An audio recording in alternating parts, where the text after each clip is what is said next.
Hey, what's going on, everybody? This is Iconic Repaints. Welcome back to the channel.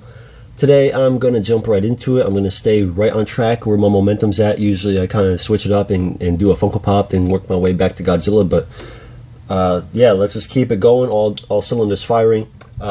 This is going to be a commission of a X-Plus Godzilla figure. I've actually done this figure before. I have a video of it from the figure from my own personal collection that I worked on, and it's the Sakai Godzilla 2002 from the movie Godzilla X Mega Godzilla. Because of that, I'm not going to go into like crazy background on the movie at all. Did that already.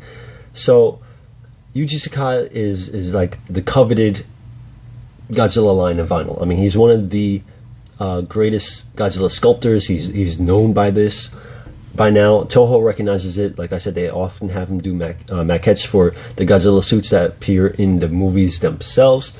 So anything with his name attached kind of just has a higher level of value and consistency and expectations. So this is one of the most popular X Plus Godzilla figures, despite anybody's opinions on the movie. I know that's a little more divisive, but this figure, take me for example. I'm not necessarily a fan of the movie. I think it's an example of why Toho Godzilla movies needed to kind of change sometimes. I think you had a great movie with GMK, which was the director of the 90s Gamera movies, which are critically acclaimed, not just within the fans of the kaiju genre, but you know, they're just really strong, well-made movies, all three of them. As a trilogy, it's an amazing trilogy. So here he comes, he directs a Godzilla movie, and it's one of the most popular Godzilla movies. It's a wonderful Godzilla suit. It was actually the most expressive Godzilla suit Toho had ever made. I mean, this guy, for a monster that didn't even have pupils, I mean, you definitely felt his emotion, and he emoted. Like he taunted the monsters he was fighting against. The way his expression changed, he literally hated people. Like, he went out of his way to hurt people.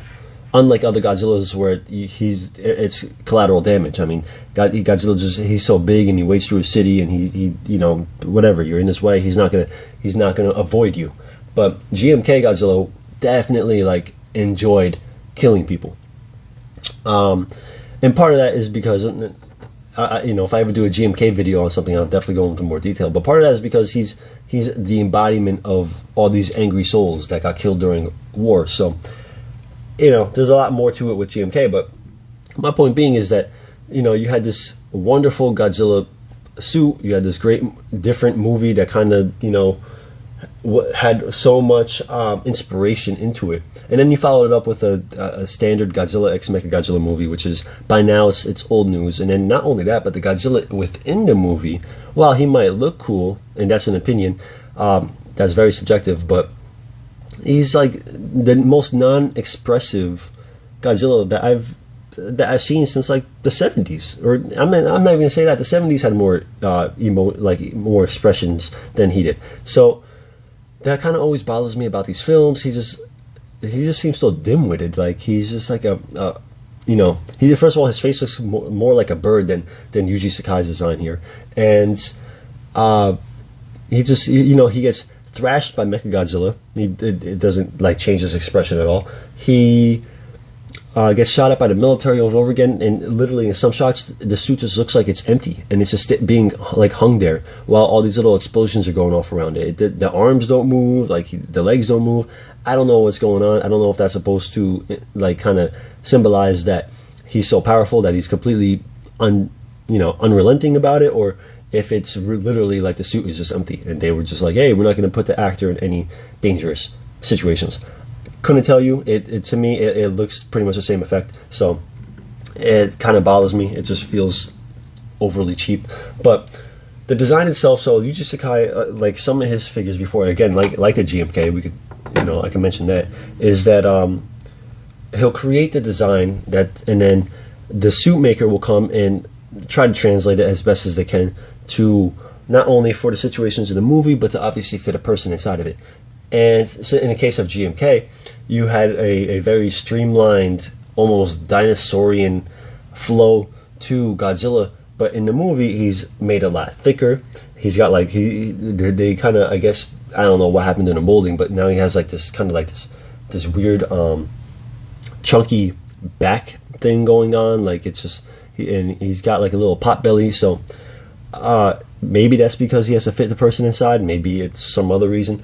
But Yuji Sakai, when he makes his figures, sometimes he sticks to his own perspective of what the design should be. So in the GMK, he kept it very streamlined, kind of like his movie poster, or well, the movie poster that featured his design, rather than the suit itself. And a lot of fans are like, it's inaccurate. It's not as thick and solid as the movie. So, and they're right. So I know a lot of people. There's definitely a market for both. As much as Yuji Sakai gets all the claim for attention to detail and just the sculpt and the likenesses, there's fans that want exactly what has stepped into the movie screen. And I see both sides. There's a middle ground there for sure that I could appreciate. And with this figure, so he took me, for example, I'm not a fan of really the movie, I'm not a fan of the suit in the movie, but this figure here that he did and the design of it is so menacing and ferocious looking. It really changes my perception of the Godzilla in the movie. Like this, if he was more like this, I think I would have enjoyed the movie a lot more. It just goes to show like how alive Yuji Sakai is trying to make these monsters come across. And sometimes Toho Studios can't keep up with his vision. And he's even changed the legendary Godzilla design when he has did his version of it. He's taken his own liberties as a sculptor. He's made the head bigger for the size of the body. He's made the feet bigger. He's definitely made it more of a mix of old Godzilla nuances within the new legendary design. Anyway, carrying on again. So the client just basically wanted me to try to make this pop on his shelf similar to the way mine was, but when I did mine, it took like 4, 5, 6 tries to do so. So now I'm a little more confident, and I kind of know I can work my way around this figure a little more, and I was able to skip a lot of those steps that really actually didn't even help my figure.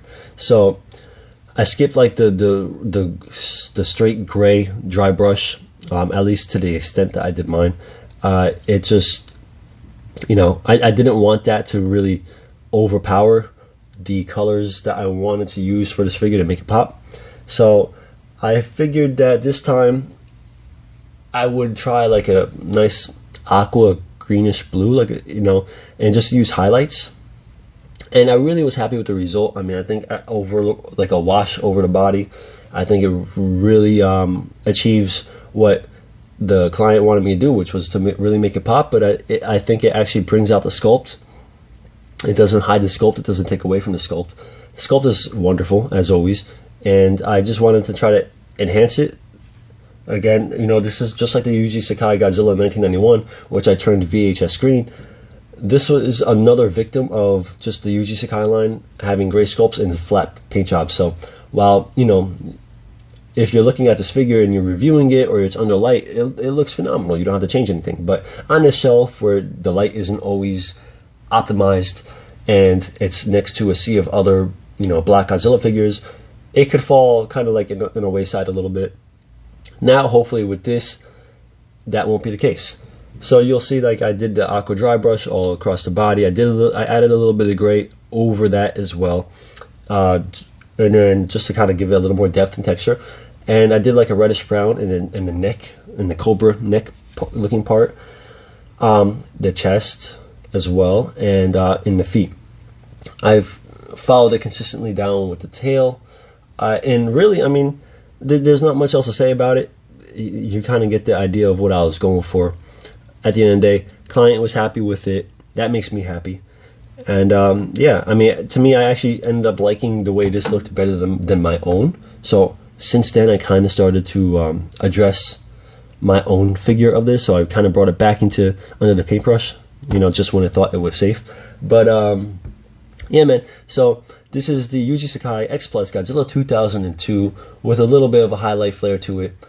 Let me know your thoughts. Like and subscribe. All right, everybody. Peace.